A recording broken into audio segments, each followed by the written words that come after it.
Welcome to Learning Module 2. Learning Module 2 used to be called Economics, I think, which I just didn't think gave people a good understanding of what it was about, myself included. Every time I would see economics pop up on my schedule, I would think, oh my gosh, I don't know anything about economics. So, what economics means in an anthropological way is really mode of livelihood. And what mode of livelihood means is how do people survive? How do you get your food? How do you get the things that you need to live? So, modes of livelihood and reproduction, that's what we're talking about. So, modes of livelihood, listen to my words, modes of livelihood are going to play a role, I think, in every learning module for the rest of the semester. So, what happens in the face to face class sometimes is students miss a couple days of class because this always happens when we've been at school for a couple of weeks, and so people stop caring quite as much. Don't do that. Don't do that.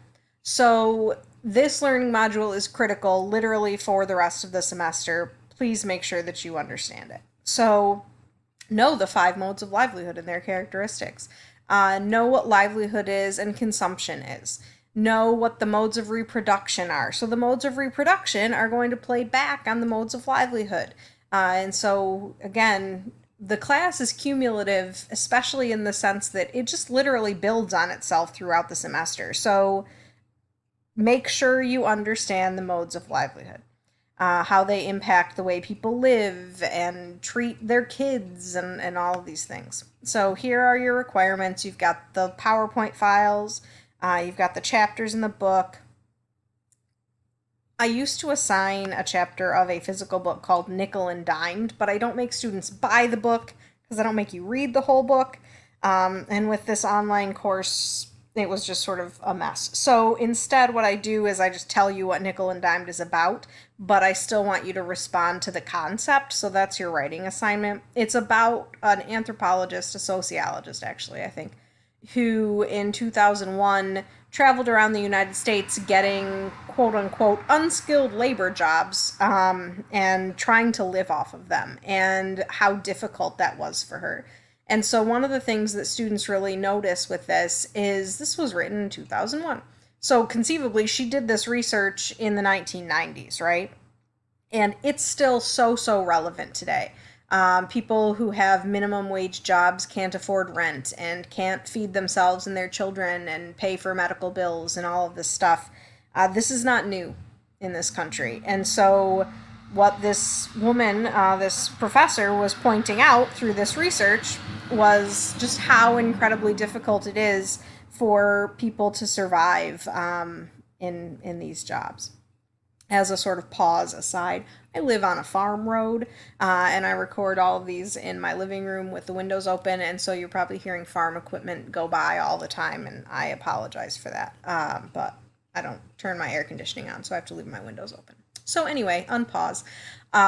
You need to make sure you're participating in the discussion and that you take the quiz. So here are your three lectures, 4, 5, and 6. So lecture 4 is still called economics, but it's all about the modes of livelihood.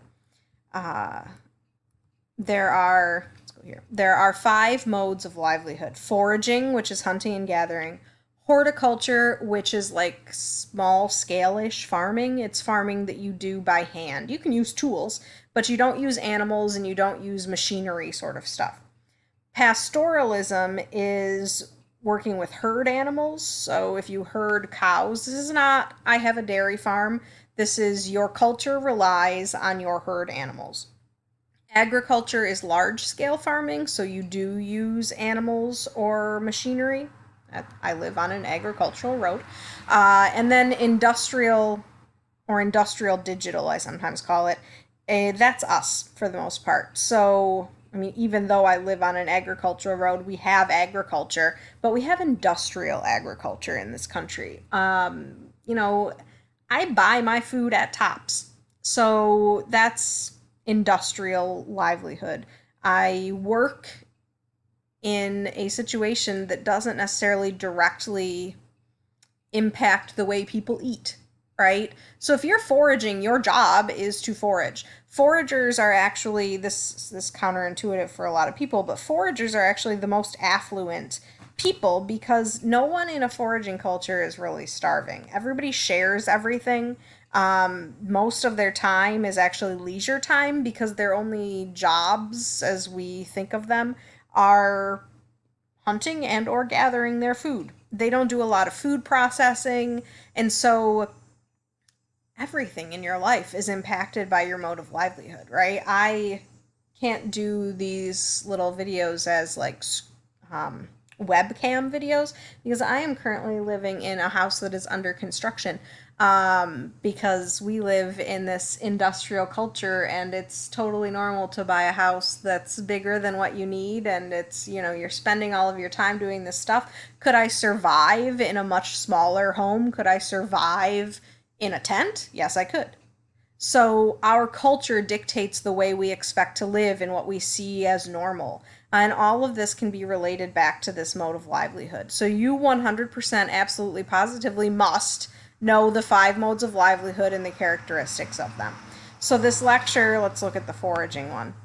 This lecture tells you, how do they utilize their natural resources. Foraging is the oldest mode of livelihood. It's right now the smallest practiced of all of the modes of livelihood, meaning that the fewest people practice it, but it's the oldest. All people used to be foragers if you go back, thousands of years. So they live in a nomadic way, meaning they move around a lot. They live in small family groups. Uh, they're very affluent in the sense that they have a lot of leisure time and everyone has what they need to survive. They're very healthy, actually. They don't have healthcare the way we see it, or we understand it, but they don't need it in the same ways either. And so all of that is related to culture. So this lecture just walks you through these different elements of livelihood and then consumption. How do we use these things? Exchange as well, money a little bit, and reciprocity. Reciprocity is a huge thing for anthropologists. Gift giving and sharing, and the concepts behind these. So your textbook chapters that are assigned will also address these things.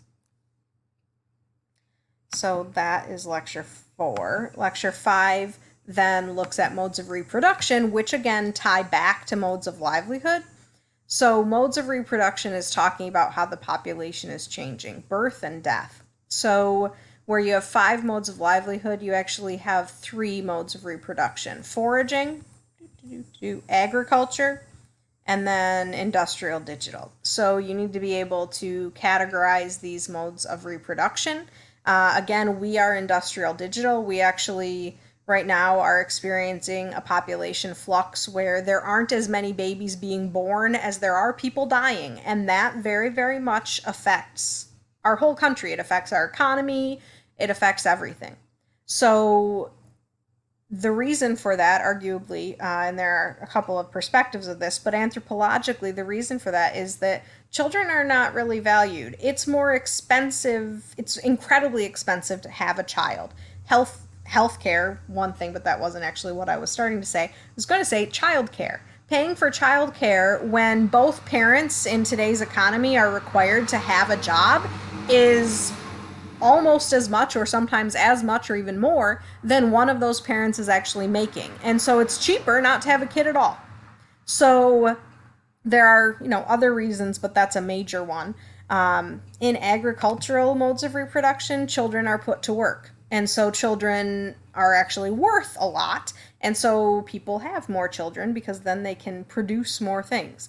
So sometimes this actually catches the attention of human rights groups. So with these different modes of reproduction, with these different modes of livelihood, we see different modes of reproduction that are practiced.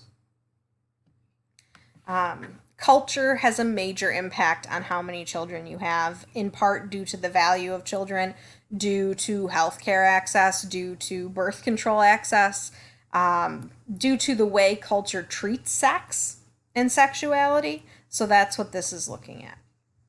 Okay.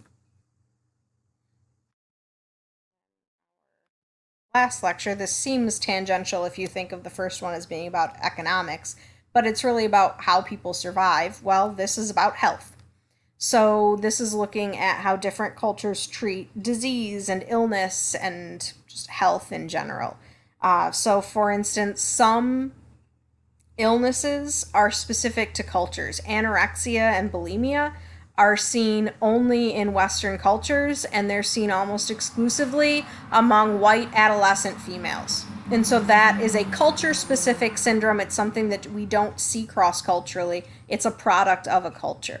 And so we're just talking about these, different methods for healing. We have nurses. This is actually my brother right here. So we have formalized healers in our culture for the most part, where other cultures don't necessarily have the same training and same elements to healing and healthcare. So medical anthropology is the study of medicine in anthropology, and sometimes it's taking medicine to people and explaining to them, here are, for instance, these malaria treatments, and here's why you should utilize this, or here are condoms, and here's why you need to make sure that you use condoms to decrease the spread of STIs and STDs. And let's explain this, and let's approach people from their culture and make sure that there's a really quality understanding of the situation. So that's what medical anthropology is. It's an amazing field. This is going to go through some of that. And then, when we talk about globalization, so learning module 6 is actually about globalization and how culture is changing, but that's an element in all of these learning modules. So the way disease spreads is different now than it used to be because of changing culture and globalization. So this just walks you through these anthropological concepts. So again, let me know if you have questions or concerns. Hopefully this gets you started in this learning module.